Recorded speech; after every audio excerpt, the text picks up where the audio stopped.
Allow Apelele to guide you through your morning banking experience right here on African Bank Radio. It's all about wellness on Humanity Rise. All right, so we are joined by Kate Saxton on the line, expert addiction psychologist and group practice manager at Changes Addiction Rehab in Northcliffe, Johannesburg, as we are zeroing in on this month being Mental Health Awareness Month, National Mental Health Awareness Month. Very interesting what we're talking about today, but first things first, let me say hello and welcome to you, Kate. Thank you so much for your time. Thank you. Good morning to you too.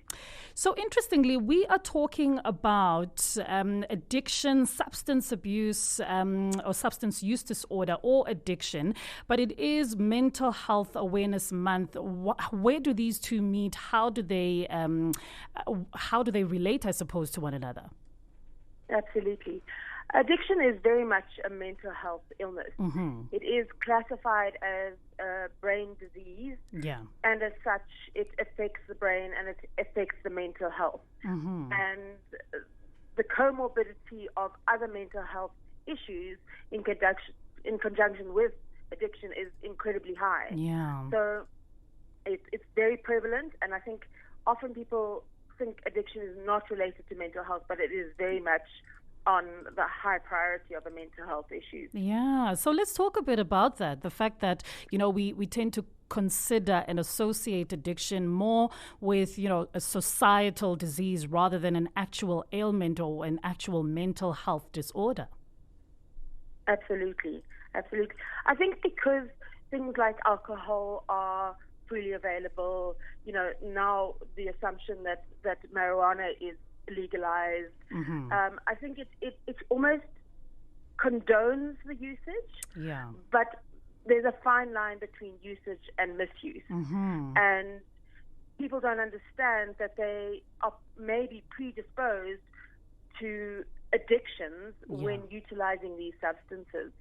And the chaos that is created in our society through the use of these substances is dire. Yeah. And I think it goes unmanaged in many cases. And when we speak now, Kate, about dual diagnosis, exactly what are we referring to and how common are dual diagnosis, and maybe provide some examples so that we're able to just bring this alive in our heads? Absolutely, absolutely. I mean, psychiatric illness really presents as a clean-cut disorder. There's plenty of comorbidities with it. Mm-hmm. Substance abuse can start a mental disorder or trigger that within the brain. Yeah. So you can first start with the addiction and then go into mental health issues, or vice versa. It could be a long-standing mental health issue like ADHD, and we all know how prevalent ADHD is diagnosed within our schools, within our kids.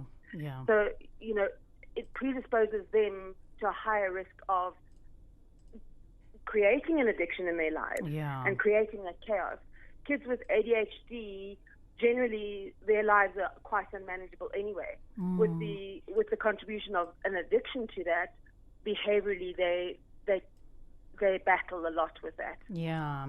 And a lot of these things, of course, if not diagnosed, then they go obviously untreated. And if you were to just bring it to our attention, how much of a problem is it that many people are going out there in the world, often being undiagnosed with some of these mental health ailments?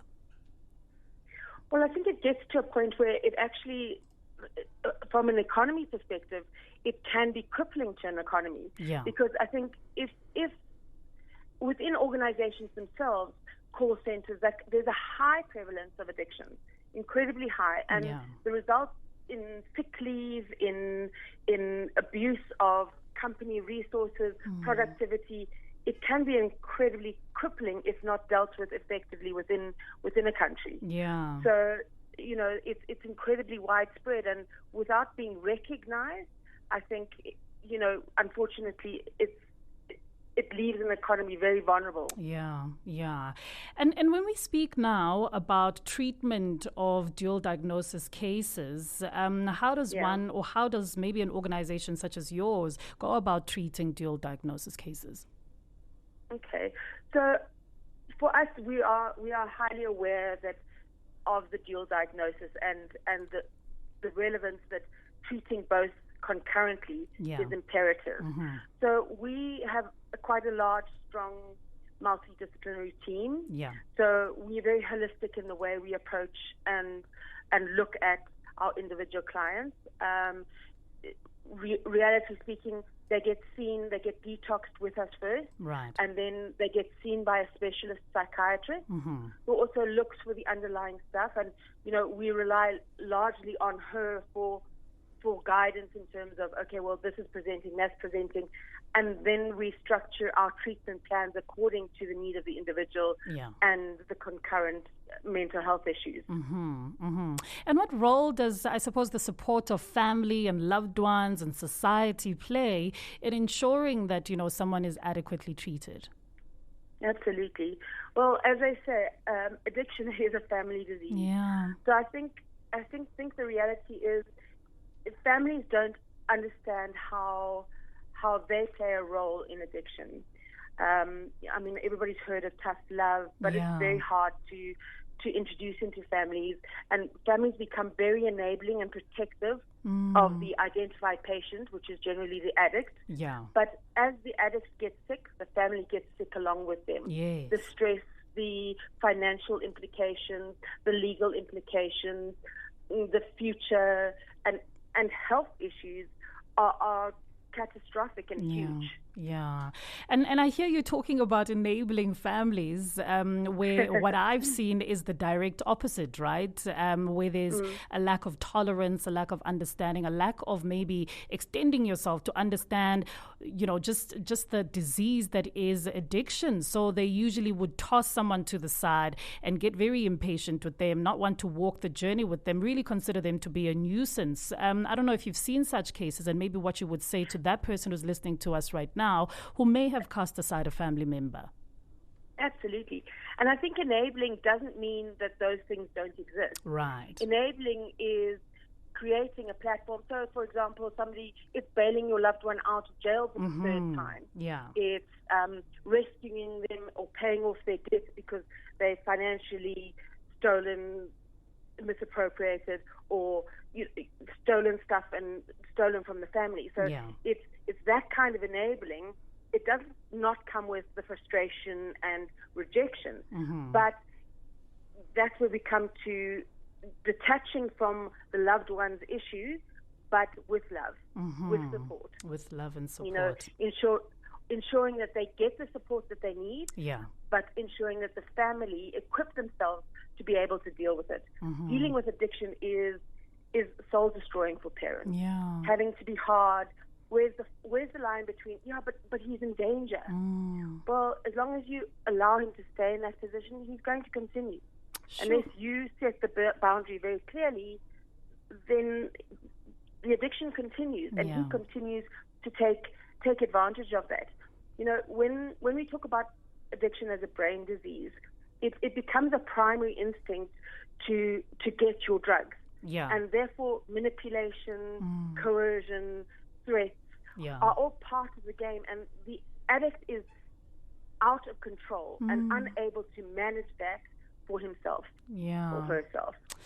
Sure. Now let's talk about the work of Changes Addiction Rehab, just the services that you provide, how you take someone through, and maybe also the services that are available to the support system, which are the family, as we've established that that's a very, very important element of ensuring one's, recovery. Absolutely. For App Changes, we have we have our initial primary service. Yeah. Which the person comes in quite ill, and it's quite an intense program. It's inpatient treatment. It's in an intensive 3 weeks, ideally a 6-week program, where we working with breaking down the denial, where we're trying to get the identified patient to understand where they're at and start taking accountability for the chaos that they have created. Obviously, with addiction, the longer you can stay in treatment, the better the prognosis is. Yeah. So our ideal would be to keep them clean and keep them in the program for a minimum of 90 days, Obviously, the longer, the better. Yeah. Because that ensures that their brain starts rewiring, starts catching up, and gets the behavioral change, which is never easy, as we all know. For sure. I mean, if we try and do anything behaviorally, it takes time. Yeah. And a lot of these addicts that come to us have been doing this for years and years and years. It's not a quick study just started. It's many years of deterioration that we have to address and change. Goodness. We also have a longer-term facility where it's a lot more introspective, where there's a lot of deeper work, and we hold and contain, and we work with the individual on working through the issues, the traumas, etc. In our primary care, one of the common things you find with addicts is their life comes with a lot of trauma. There's a lot of trauma because of their behaviors, but generally speaking, addicts don't come without trauma. So we do a lot of BWRT, which is a very effective tool in managing the trauma, so that they can then start working on the behavioral changes that they need to start instituting, and we work through the 12-step program in that regard. We also then have, after secondary care, we then go on, and we've also got halfway houses. So you keep yourself in the program and accountable to the program for an extended period of time, so we can help improve the prognosis generally. Is this a fully private facility, or are you assisted here and there, subsidized somehow by government? Let's also talk about that element of things. Yeah. So we are a completely private organization. We are fully registered. So, medical aid generally will cover the first 21 to 24 days, depending on if the detox is needed. And so we try and work within what the financial arrangements are with clients. So it's a very costly having a big MDT team, holistic team. So we need that to ensure that they get the best treatment that they can get. Are you able to treat, some patients as outpatients, maybe if the costs are too exorbitant for them to stay within the facility? So in addition, we do have an outpatient program that runs for 8 weeks. And, the assessment of whether you're suitable for outpatient needs to happen because you need to be at a certain function level. Taking somebody out and putting them in a bubble is a lot easier to work with them, but obviously we work within the constraints of somebody's life. Like, for example, if they're a high-powered CEO or whatever, they can start doing an outpatient program and those kind of things, so that life in some way can continue. For sure. And I mean, just what you've mentioned right now is that a high-powered CEO, we don't often associate those people with addiction, right? That's another thing. The perception is always that it's someone on the lower end of the food chain, maybe halfway to sleeping on the streets. But you're saying that it can literally happen to anyone. Absolutely. Unfortunately, it doesn't. There are no barriers to addiction. Everybody is vulnerable. People who want to find out more about your facility, the services that you offer, your website, your social media, all of that, where can you direct us? Perfect. You can either go to our website, which is changesrehab.co.za, or they can go to therapy.joburg, or they can contact us on our admissions line, which is 081 444 7,000. Please repeat all of that for me. Not a problem. So our website is changesrehab.co.za, or another website is therapy.joburg.co.za, or our cell phone number is 081 444 7,000, and we can obviously advise and give advice and do assessment on that line, and advise you where to go. If it's not with us, then obviously we like to help people as much as we can get the help that they need. Kate, very eye-opening conversation indeed. Thank you so much for your time, and wishing you a wonderful day ahead. And to you. Thank you very much. Thank you so much. Kate Saxton, expert addiction psychologist and the group practice manager at Changes Addiction Rehab in Northcliffe of Johannesburg. Do visit changesaddiction.co.za to find out more about their facilities and, of course, the services they provide. It's 9:45.